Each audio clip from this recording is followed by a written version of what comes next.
La Sociedad Conmemorativa Zaragozana de 1908 venía preparando prácticamente el centenario de la Guerra de Independencia desde 1892, cuando Franco y López lanza el proyecto. En 1908, con anterioridad, se habían inaugurado dos grandes monumentos, el del Justiciago en 1904 y el de los mártires de la religión y de la patria también ese mismo año, que hoy está situado en la Plaza España, y en 1908 hay tres grandes monumentos que se inauguran, que es el de las Agustina Zaragoza, Agustina de Aragón o la de Heroínas del Pilar, el monumento a los sitios y el monumento a los defensores de los sitios de Zaragoza, que fue un obelisco y que al final desapareció. Respecto a los dos primeros, donde la presencia femenina es muy importante, el de Agustina Zaragoza, Agustina de Aragón y las heroínas, es muy representativo, donde si bien la figura central es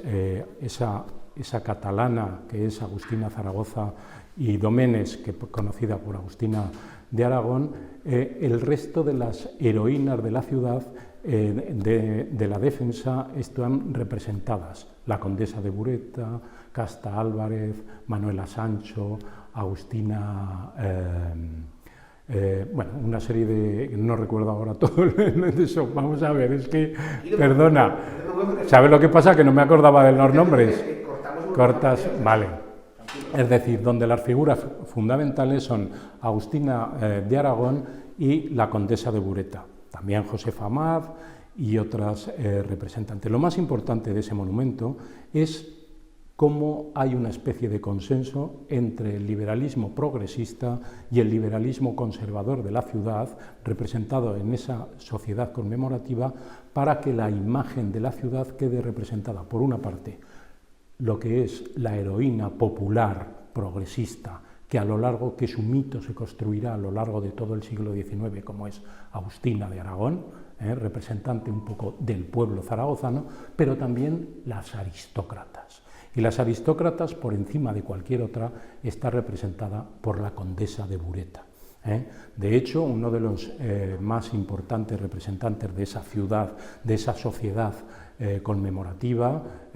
que es Mariano de Pano, el montisonense Mariano de Pano, en ese mismo año de 1908 publicará el primer volumen dedicado a esa condesa de Bureta, que intentaba introducir en el relato conmemorativo zaragozano la figura de una aristócrata del pueblo.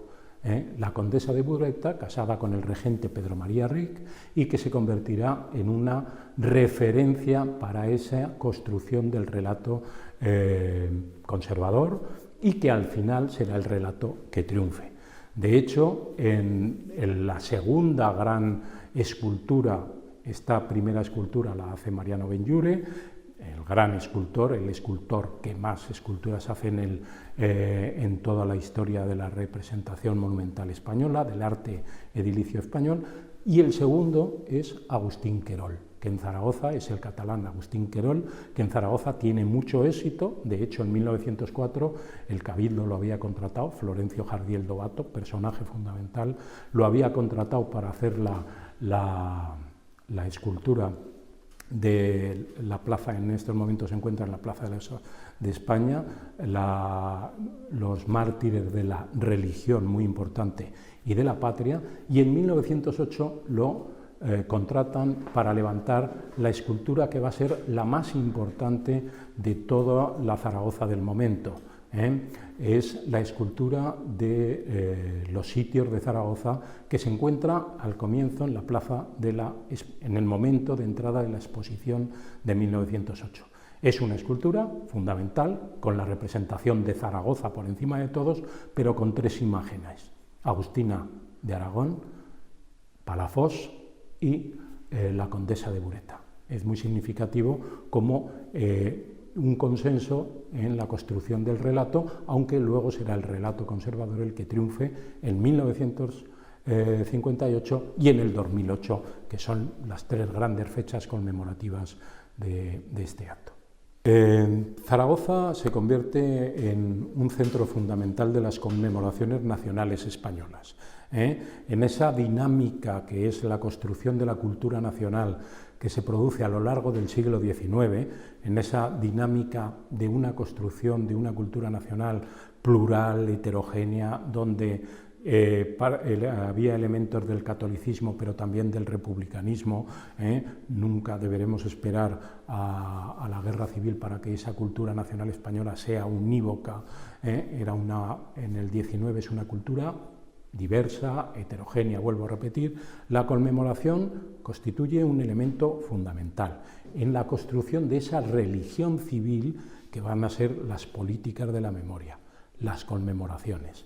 1908 es un momento clave de las conmemoraciones. Anteriormente lo había sido 1892 con el descubrimiento de América y las grandes tensiones en que qué capital andaluza, Sevilla, Huelva, La Rábida, Granada,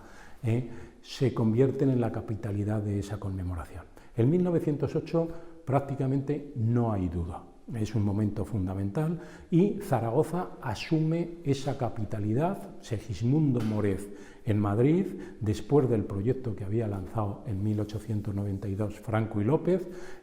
asume la idea de que Zaragoza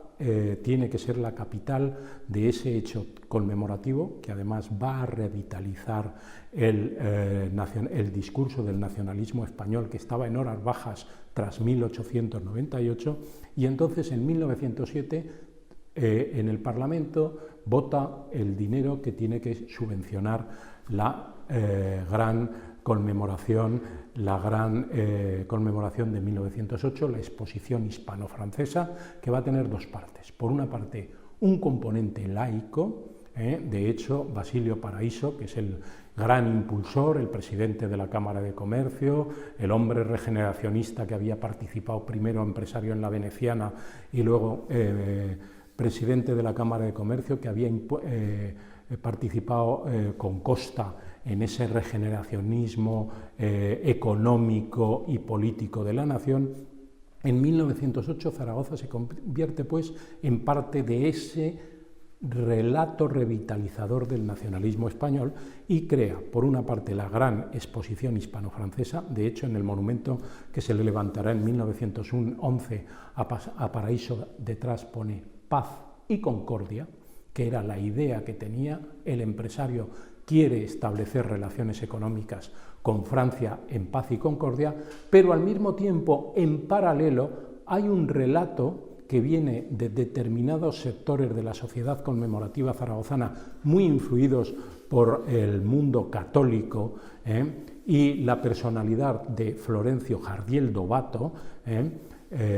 con un personaje muy importante dentro, canónigo, del aseo, y un personaje muy importante en la Zaragoza del momento, que quiere que esa conmemoración sea también una conmemoración religiosa y hasta cierto punto católica, no laica y económica, sino ideológicamente conservadora y católica. Hay un enfrentamiento en la ciudad y en ese momento lo único que se hace es llegar a un acuerdo, crear el gran espacio de expositivo que va a ser donde está la Plaza de los Sitios actualmente, y con un gran monumento que lo hará de nuevo Querol, Agustín Querol y Formiguera, uno de los grandes arquitectos catalanes, con una industria, el nacionalismo español, como diría alguno de nuestros maestros, José Carlos Mainer, muchas veces todos los elementos culturales se construyen desde Barcelona, una burguesía que se dice catalanista, pero que contribuyó al nacionalismo español de manera fundamental con editoriales, imprentas, Espasacalpe, y creando la mejor maquinaria de propaganda, que son las esculturas en aquellos momentos, y los grandes escultores, salvo Benlliure y Aniceto Salinas, todo el resto de los grandes escultores, donde estaban las fábricas de fundición, era en Barcelona, en Cataluña. Se crea Querol se le encarga la gran escultura, el monumento a los Sitios, que va a abrir la exposición. Y es muy representativa de estos dos discursos que estamos hablando. Por una parte es una magnífica escultura, como sabemos, donde está representada todo lo que es un poco los sitios de Zaragoza, con la Zaragoza arriba, pero con tres figuras principales que de nuevo vuelven a representar este discurso. Agustina de Aragón, la mujer, recordemos la importancia de la construcción femenina en la simbología de las naciones, Marianne en Francia, en España es la mujer como la representante de la nación, Agustina de Aragón, la condesa de Bureta, y en el medio el general Palafox. El general Palafox como héroe de la independencia, el héroe militar que está entre las dos mujeres que representan a la madre patria, en estos momentos Zaragoza, pero como eso tiene una proyección nacional, es ese discurso que se transmite en esa excelente escultura. Aún es más, a 50 metros está el monumento, el busto que se le realiza en agradecimiento a quien es de verdad el gran promotor oficial de esta conmemoración desde Madrid, que es Segismundo Moret, un gaditano, pero diputado cunero por Zaragoza, que había apoyado esta construcción de este monumento, de la exposición. Es muy interesante que nos demos cuenta que en la exposición, dentro de la exposición, se crea un pabellón mariano. Es decir, los dos discursos en tensión de esa sociedad conmemorativa zaragozana, el discurso económico y comercial frente al discurso más retórico del ideologizado del catolicismo y la política conservadora dentro de las políticas de la memoria de la ciudad de aquellos momentos.